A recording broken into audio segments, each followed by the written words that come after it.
அளவுக்கு மேலே கார்த்திக் ஒரு பிஸ்னஸ் இருக்குது, அவருக்குன்னு ஒரு பட்ஜெட் இருக்குது. அதை மீறி போகிறப்ப அங்கே சிக்கல் வரும். ஏன்னா அந்த படத்தினுடைய தயாரிப்பாளருக்கு ஏகப்பட்ட கடன் இருக்குது. ஓகே, அதை முன்னாடி பண்ண படங்களில் உள்ள சிக்கல்லாம் இருக்குது. கடைசியில் இந்த படம் ரிலீஸ் பண்ணுறப்ப ஒரு பெரிய கடன் வந்து அந்த படத்துக்கு நிற்கிது, செட்டில் பண்ண முடியல. அப்படிங்கும்போது சில ஃபைனான்சியர்கிட்ட போய் ஃபைனான்ஸ் வாங்கி அந்த படத்தை செட்டில் பண்ணி கோர்ட்டில் செட்டில் பண்ணி கோர்ட்டில் கேஸ் வேறு இருந்துச்சு, எல்லாம் பண்ணிவிட்டு கடைசியில் இப்போ டேட் போட்டிருக்கிறாங்க. இந்த மாதிரியான ஒரு ஆட்கள் இருக்காங்க சினிமாவில். அதாவது கலையை வந்து ஒரு என்ன சொல்கிறது, ஒரு வெறுப்பை திணிக்கிறதுக்காக, வன்மத்தை பரப்புறதுக்கான வேலையை செஞ்சுக்கிட்டு இருக்காங்க கொஞ்சம் மாதிரியான ஆட்கள். டைட்டிலே ஒரு கேட்சியான டைட்டில் கிடையாது. ரெண்டாவது அந்த படத்தை மேலே ஒரு பெருசாக ஒரு எதிர்பார்ப்பும் கிடையாது. இல்லை, ரிலீஸ் டேட்டு 4 நாளைக்கு இந்த ஜனநாயகன் தள்ளி போனதுக்கு பிறகு தான் இந்த படங்கள்லாம் எல்லாமே இல்லை. ஏன் அப்படி நம்ம சொல்ல வேண்டாம். இப்போ டூரிஸ்ட் ஃபேமிலி படம் வந்து ஆஸ்காருக்கு நாமினி ஆயிருக்கு. Yes, of course. அது ஒரு பெரிய விஷயம் இல்லை. ஒரு 200 படம் இந்தியாவில் வந்து செலக்ட் பண்ணி அதில் ஒரு படமாக வந்து தமிழ்நாட்டிலேருந்து போன படம் போயிருக்கு அப்படிங்கும்போது ஒரு பெரிய விஷயம். அப்போ நல்ல படங்களே எல்லாருமே கொண்டாடுறாங்க, ரசிக்கிறாங்க, வரவேற்கிறாங்க. விஜய் தரப்பில் இருந்தால் கூட்டு இந்த படத்தை ரிலீஸ் பண்ண வேண்டாம் ஓகே அப்படின்னு என்ன காரணத்துக்காக சொன்னாங்கன்னு தெரியல. விஜய் தரப்புன்னு சொல்லப்பட்டு அந்த படம் ரிலீஸுக்கு தயாரான படம் வந்து நிறுத்தி வைக்கப்பட்டது. அப்படி தான் இப்போதைக்கு லேட்டஸ்ட்டாக வந்து தகவல். ஹலோ, வணக்கம் and welcome to FT cinemas exclusive. நான் விஜே கிரிஷ். ஸோ பொங்கல் நெருங்கிக்கிட்டே இருக்குது. இந்த பொங்கலை தொடர்ந்து நிறைய படங்கள் ரிலீஸ் ஆகிட்டே இருக்குது. அண்ட் ஒரு சில படங்களில் ஒரு சில பிரச்சனைகளும் இருக்குது. அதே மாதிரி நிறைய வார்ம் வெல்கமிங்கான படங்களும் இப்போ ரிலீஸ் ஆக போகுது. அதெல்லாம் பற்றி நிறைய பேச போகிறோம். அதுக்காக சீனியர் ஜேர்னலிஸ்ட் சுபேஷ் சார் இருக்கார். வெல்கம் எல்லாம் சார். வணக்கம். வணக்கம் சார். பொங்கல் இல்லை தீபாவளி அப்படின்னாலே நிறைய பெரிய பெரிய படங்கள் பார்த்து தான் எல்லாருக்குமே பழக்கம். அந்த செலிப்ரேஷன் ஒரு மாதிரி கொண்டாட்டமாக இருக்கும். மேபி ஒரு சில படங்கள் இப்போ ரிலீஸ் ஆகிருந்தால் ஒரு கொண்டாட்டம் நடந்துட்டு இருக்குன்னு தான் நினைக்கிறேன். ஆனால் இப்போ இந்த பொங்கலுக்கு ஒரு குறிப்பாக ஒரு 3-4 படங்கள்லாம் ரிலீஸ் ஆக போகுது. ஸோ அதை ஒரு தொகுப்பாக தான் இந்த வீடியோவில் பேச போகிறோம். And first Vathiyare. ஸோ இந்த படம் வந்துட்டு ரொம்ப நாளாக ரிலீஸ் ஆகுமா ஆகாதா டேட் தள்ளி போயிட்டே இருந்தது. அண்ட் இப்போ திடீர்னு 14ஆம் தேதி ரிலீஸ் பண்ண போகிறதா ஒரு தகவல் கொடுத்துருக்காங்க. ஸோ அதை பற்றி என்ன நினைக்கிறீங்க? அண்ட் எதனால் இந்த திடீர் ப்ரீபான்? இல்லை, இந்த படம் ஆரம்பிக்கப்பட்டது ரொம்ப நாளைக்கு முன்னாடி. ஆமாம், ரொம்ப நாளைக்கு முன்னாடி ஆரம்பிக்கப்பட்டு தள்ளி தள்ளி தள்ளி தள்ளி போய் படம் வந்து நல்லா வந்திருக்குங்கிறதான் டாக்கு. டேரக்டரை பொறுத்தவரைக்கும் நிறையா டேட்ஸ் கேட்டுகிட்டே இருக்கிறாரு. இப்போ வரைக்குமே 80 நாளைக்கு மேலே பண்ணிட்டாங்கன்றாங்க. அப்போ ஒரு அளவுக்கு மேலே கார்த்திக் ஒரு பிஸ்னஸ் இருக்குது, அவருக்குன்னு ஒரு பட்ஜெட் இருக்குது.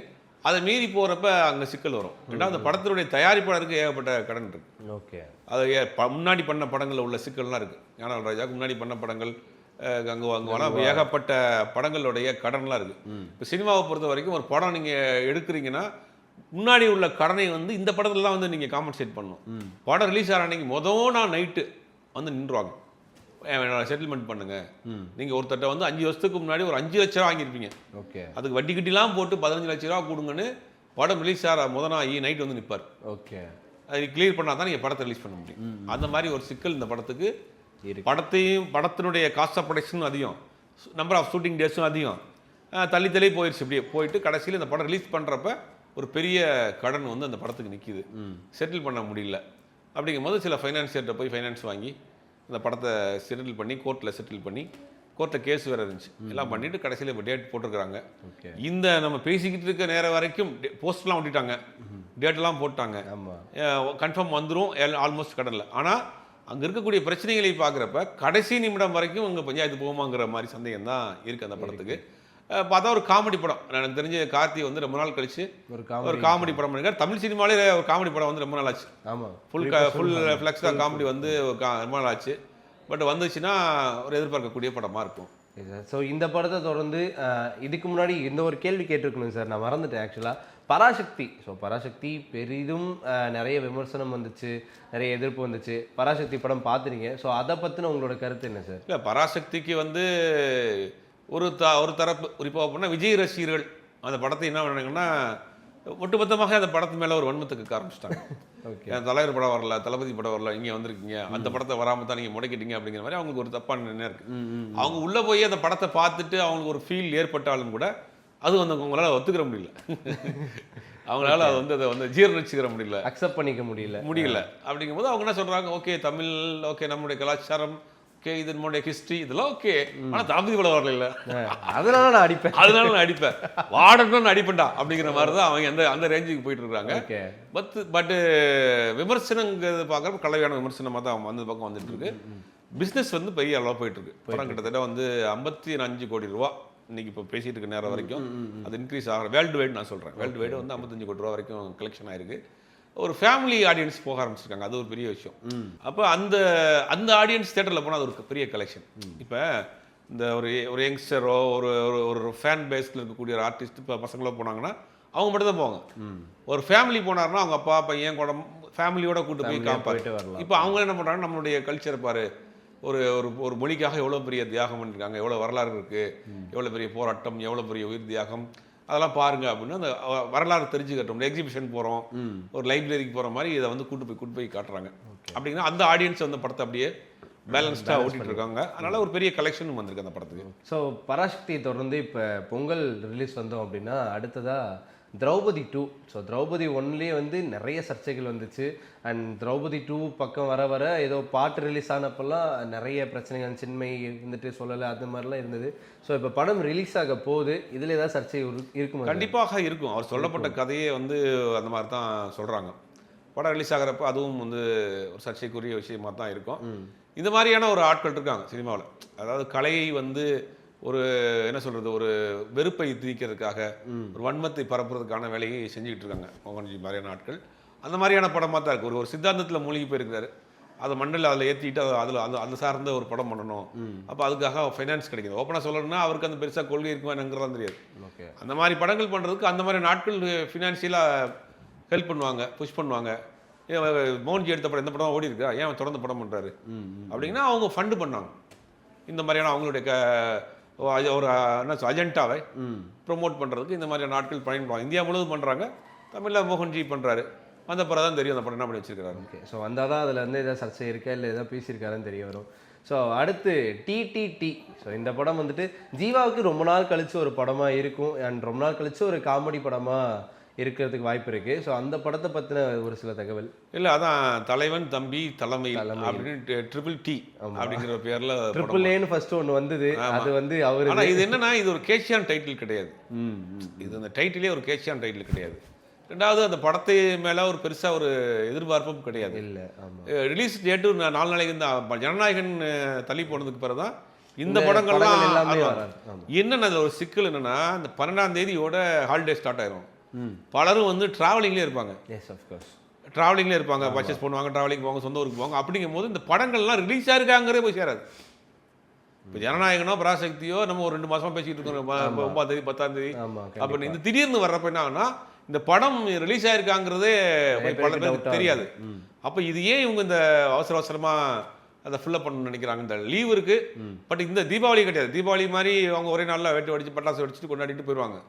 பொங்கல்ங்கிறது என்னன்னா ஒரு 4 நாள் 5 நாள் தொடர்ந்து லீவ் வருது, அவங்க சொந்த ஊருக்கு போயிடுறாங்க. அப்போ போகிறதுக்கு ட்ராவலுக்கு ஒரு நாள், வர்றதுக்கு ஒரு ட்ராவல் ஒரு நாள், ஃபேமிலிஸோட பார்க்குறது, ரிலேஷனோட பார்க்குறது, ஃப்ரெண்ட்ஸோட பார்க்குறது, அவங்க சினிமா பார்க்குறது, செய்திகள் பார்க்குறது, இந்த மாதிரி என்டர்டைன்மெண்ட் பார்க்குறதே குறைஞ்சி போயிடும். அப்படிங்கும் போது இந்த டைம் வந்து ஆல்ரெடி அவங்க ப்ரீப்ளானாக இருந்தாங்கன்னா ஓகே. திடீர்னு அந்த படம் வரலங்கிறதுக்காக வர்றப்போ என்னென்னா அந்த செய்தியே போய் சேராது அப்படிங்கிற மாதிரி தான் இருக்குது. பட் நீங்கள் சொன்ன மாதிரி சிவா மனசு சக்திக்கு பிறகு ஒரு காமெடி படம் இந்த படம் பண்ணியிருக்காரு. ஆனால் ஜீவாரோட காமெடி பண்ணக்கூடிய ஆர்டிஸ்ட் தான். பட் எப்படி பண்ணியிருக்காருங்கிறது தெரியல. ட்ரெயிலர்லாம் பார்க்குறப்ப கொஞ்சம் கிரிஞ்சாக தான் இருக்குது. ஆனால் படம் பார்க்குறப்ப தான் தெரியும் அது. எங்கே சார் இப்போ நிறைய கிரிஞ்சான விஷயம் தான் சார் தமிழ் சினிமாவில் அதிகமாக ஊடுருவிட்டு இருக்கு. இல்லை, கிரிஞ்சா வந்து ட்ரோலாகி ஊடுருவிக்கிட்டு இருக்கு. அதுதான் மொத்தத்தில் அது ஊடுருவுது. நல்ல கண்டென்ட்டோ இல்லை நல்ல ஒரு செய்தியோ வந்துட்டு அவ்வளோ சீக்கிரம் பரவாயில்ல. இல்லை, ஏன் அப்படி நம்ம சொல்ல வேண்டாம். இப்போ டூரிஸ்ட் ஃபேமிலி படம் வந்து ஆஸ்காருக்கு நாமினி ஆயிருக்கு. Yes, of course. அது ஒரு பெரிய விஷயம்ல. ஒரு 200 படம் இந்தியாவில் வந்து செலக்ட் பண்ணி அதில் ஒரு படமாக வந்து தமிழ்நாட்டிலேருந்து போன படம் போயிருக்கு அப்படிங்கும் போது ஒரு பெரிய விஷயம். அப்போ நல்ல படங்களே எல்லாருமே கொண்டாடுறாங்க, ரசிக்கிறாங்க, வரவேற்கிறாங்க. அப்போ நல்ல படமாக இருந்தால் எடுங்க, நல்ல படத்தை எடுங்க. யார் வேணான்னு சொல்ல போகிறா.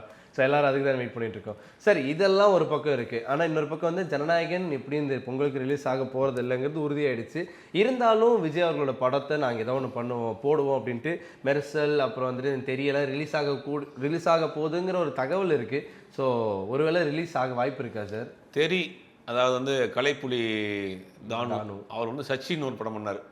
அது ஒரு பெரிய ஹிட் தெரியும். அதை ரீரிலீஸ் பண்ணார் இந்த வருஷம் போன வருஷம் 2025 ரிலீஸ் பண்ணார். சச்சின் ஒரு பெரிய வரவேற்பு, பெரிய கம்பேக்காக இருந்துச்சு. அந்த டேரக்டர்லாம் கூட பெருசாக கொண்டாடினார். நானும் கூட அவருக்கு ஃபோன் பண்ணி சொன்னேன். அந்த படம் உண்மையில் நல்லா மேக்கிங் வைஸ் ரொம்ப கிராண்டாக இருக்கும். சச்சின் பார்க்குறப்ப ஒவ்வொரு ஷாட்லேயும் ஒரு புகை வந்துகிட்டே இருக்கும். ஆமாம், அதை ஊட்டியில் எடுத்துருப்பாரு. அந்த விஜய் ரொம்ப ஸ்டைலிஷாக காமிச்சிருப்பாரு. ரொம்ப ஒரு மாதிரி ரொம்ப நாள் கழிச்சு விஜய் அந்த மாதிரி அந்த படத்தில் ஸ்டைலிஷாக காமிச்சார். ஷார்ட் கம்போசிஷனாக இருக்கட்டும், தேவஸ்ரீ பிரசாதோட மியூசிக்காக இருக்கட்டும், படமே ஒரு ஸ்டைலிஷான படம். அந்த படத்தை இப்போ போன வருஷம் ரீலீஸ் பண்ணி பெரிய ஹிட்டு. அந்த படம் நிறைய பேர் இப்படி ஒரு படம் வந்திருக்காங்கிறது இப்போ தான் தெரிஞ்சு இந்த ஒரு ஜென்சி கிட்ஸ்க்குலாம். அந்த ப்ரொடியூசர் என்ன பண்ணுறாரு, இந்த தானு என்ன பண்ண அவர் பண்ணார். தெரியுமே விஜய் படம்ல ஒரு மாசான படம். அந்த படத்தை இப்போ அந்த கேப்பில் கொண்டு வந்துடலான்னு அவர் ஒரு 300 தேட்டரில் போட்டு பிளான் பண்ணுறாங்க. ஆனால் அது இப்போதைக்கு வரல. என்ன நடந்துச்சுன்னா, விஜய் தரப்புல இருந்தே கூப்பிட்டு, இது எக்ஸ்க்ளூசிவான நியூஸ், இது விஜய் தரப்புல இருந்தே கூப்பிட்டு இந்த படத்தை ரிலீஸ் பண்ண வேண்டாம் அப்படின்னு என்ன காரணத்துக்காக சொன்னாங்கன்னு தெரியல. விஜய் தரப்புன்னு சொல்லப்பட்டு அந்த படம் ரிலீஸுக்கு தயாரான படம் வந்து நிறுத்தி வைக்கப்பட்டது. அப்படி தான் இப்போதைக்கு லேட்டஸ்ட்டாக வந்த தகவல். அதனால் விஜய் படம் இந்த ரிலீஸ் படங்கள் இந்த பொங்கலுக்கு இல்லை. ஸோ எப்படி இப்போ எங்கே அண்டர் பெல்ட் அடித்தாலும் விஜய் அவர்களோட படம் இந்த இல்லை, அவங்க தரப்புலேருந்தே சொல்லியிருக்காங்க வேண்டாம். விஜய் தரப்புலேருந்து விஜயனுடைய மேனேஜர் ஃபோன் பண்ணி படத்தை நீங்கள் ரிலீஸ் பண்ண வேணாம் இப்போதைக்கு அப்படின்ற மாதிரி சொல்லியிருக்காங்க. அது என்ன காரணத்துக்காக ஐடியாவில் சொல்லியிருக்காங்க. ஒருவேளை மேபி ஜனநாயகம் நமக்கு கிடைச்சிருன்னு நம்புறாங்களா, எதுக்குன்னு தெரியல. சார், இந்த படங்கள்லாம் ஒரு பக்கம் இருக்கு. வாவாத்தியாரே, ஸோ அந்த வாவாத்தியாரே டைட்டிலே பார்த்தீங்க அப்படின்னா எம்ஜிஆர் ஸ்டைல், எம்ஜிஆர் கெட்டப் எல்லாமே படத்தில் வருது. ஸோ ஒரு காமெடி மூவியாக இருக்க போகுது. ஸோ கார்த்தி அவர்களுக்கு ரொம்ப நாள் கழிச்சு இப்போ இந்த ஆளுநாள் அழகராஜெல்லாம் பார்த்தீங்கன்னா ஃபுல் வச்சுட்டு ஃபேமிலி ஆடியன்ஸ்க்கு பிடிச்ச ஒரு படம். ஸோ இந்த படம் அவருக்கு எப்படிப்பட்ட படமாக இருக்க போகுது? இல்லை, கார்த்தியோடைய முதல் படம் பருத்தி வீரனே ஒரு காமெடி படம் தான்.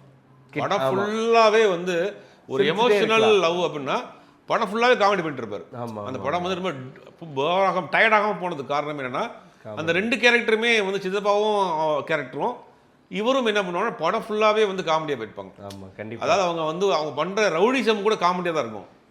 இப்போ அந்த ஒருத்தவங்க அந்த கூத்தாடிட்டு போவாங்க, அவங்க டான்ஸ் ஆடுறதா இருக்கட்டும், இவர் அந்த பொண்ணோட ப்ரப்போஸ் பண்ணுறதே காமெடியாக தான் இருக்கும். எங்களுக்கெல்லாம் காதல் வராதா, நாங்களுக்கு பச்சை குத்த மாட்டோமா அப்படிம்பாரு. அப்போ அந்த காமெடிங்கிறது முதல் படத்திலேயே கார்த்திக் வந்துருச்சு. அது அந்த பண்ணியிருக்காரு. அடுத்து பையாவில் பண்ணியிருப்பாரு, ஓரளவு காமெடி பண்ணியிருப்பாரு. அப்புறம் ராஜேஷ் படம் சொல்ல வேண்டாம், ஆளுநாள் அழகராஜா ஃபுல் ஃப்ளெக்ஸ்டு காமெடி. பட் அந்த படம் பெருசாக எதிர்பார்க்கப்பட்ட படம், அது போகல. அப்போ சமீபத்தில் அந்த மாதிரியான படங்களே அவர் டச் பண்ணல, பூரா கொஞ்சம் மாதிரி சீரியஸான படமாகவே போயிட்டுறாரு. ஆனால் இந்த படம் அதை ஃபுல் அண்ட் ஃபுல் மேட்ச் பண்ணணும்னு நினைக்கிறேன். இந்த படம் ஏற்கனவே சொன்ன மாதிரி தான் அந்த கேப் இருக்குது, காமெடிக்கான ஒரு காமெடி படத்துக்கான ஒரு கேப் இருக்குது, ஸ்பேஸ் இருக்குது. சுந்தர் சியுமே இப்போ நல்லா காமெடி படங்கள்லாம் பண்ணிட்டு இருந்தார். அவர் பேய் பக்கம் போயிட்டார். அவர் பேய் காமெடி சைடில் போயிட்டாரு. எல்லோரும் பார்க்குற பேய் காமெடி என்னன்னா ஒரு சிக்கல் இருக்குது, என்னன்னா அது குழந்தைகள் பார்க்காதுங்க. பயந்துருவாங்க. இந்த நார்மலான காமெடியான ஒரு எல்லாரும் பார்க்குற படமாக இருந்ததுன்னா அது எல்லாரும் உட்காந்து ரசிக்கக்கூடிய படமாக இருக்கும். அதனால சுந்தர்சி பேய், அரமனை, முனி அந்த மாதிரி அந்த பக்கம் போயிட்டார் அவர். அந்த பக்கம் போயிட்டார். அதனால அந்த ஒரு எல்லாரும் பார்க்கக்கூடிய ஒரு காமெடி படம் இல்லை, காமெடி நடிகர்கள் இல்லை. அதான் பெரிய வேதனை. இப்போ காமெடி நடிகர்கள் எல்லாமே ஹீரோவாக போயிட்டாங்க, சில பேர் ஒதுங்கி போயிட்டாங்க. விவேக் இல்லை, வடிவேல் இருக்காரு, பெருசாக பண்ணல. விவேக் இல்லை, சூரிய இருந்தார், அவரும் ஹீரோவாக போயிட்டாரு. சந்தானம் பெருசாக பண்ணுறது இல்லை. ஒரு சில பேர் காமெடின்னு நினச்சி நம்மளை கொலையாக கொண்டுட்டு இருக்காங்க. சில பேர் காமெடி எனக்கு வரும் அப்படின்னு நம்ம சொல்கிறாங்க. சதீஷ்லாம் காமெடின்னு அவரே சொல்லிட்டு இருந்தாப்புல. அவர் இப்போ ஹீரோ ஆயிட்டாப்ல, நல்ல வேலைக்கு. அவர் காமெடி பண்றதுக்கு ஹீரோவே பண்ணிடலாம். நீங்க நம்ம சொல்றது நீங்க ஹீரோவே பண்ணுங்க. நான் காமெடின்னு சொல்லியிருந்தாப்புல, நாங்க இல்லைன்னு சொல்லிட்டு இருந்தோம். அவர் சொன்னாப்புல நாங்க காமெடி கிடையாது, நாங்க இல்லை ஹீரோ. நாங்களும் அதானங்க சொல்றோம்.